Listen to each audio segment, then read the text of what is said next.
Anong ginagawa ng mga to dito? Gino?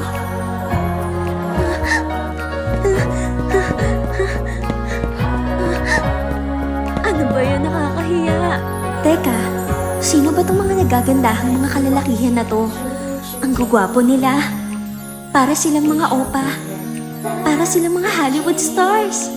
Pero, anong ginagawa nila dito? Kilala ba sila nila Romy at Mira? May nararamdaman akong hindi maganda.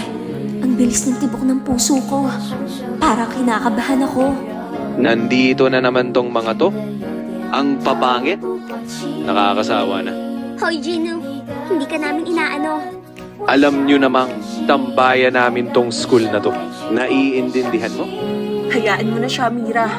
Lalaki lang ang gulo.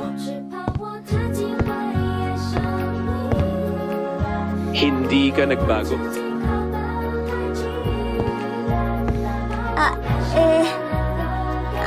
Huwag mo kong tingnan. Ayoko sa'yo. Buiset. Ang yabang talaga. Nasira lang yung araw ko. Let's go, guys. Okay ka lang ba? Huwag mo kong intindihan, Mira. Okay lang ako. Halika na. Bago pa masira ang araw natin. Nakakainis talaga yung Gino na yan. Tama bang sabihin niya sa akin yung mga bagay na yun? Buwisit talaga yung Sadyo Boys. Pasensya na pero sino ba sila? Mag-iingat ka sa kanila. Isa silang mga demons. Huh? Sila ang Sadyo Boys. Binubuo sila ng 5 miyembro.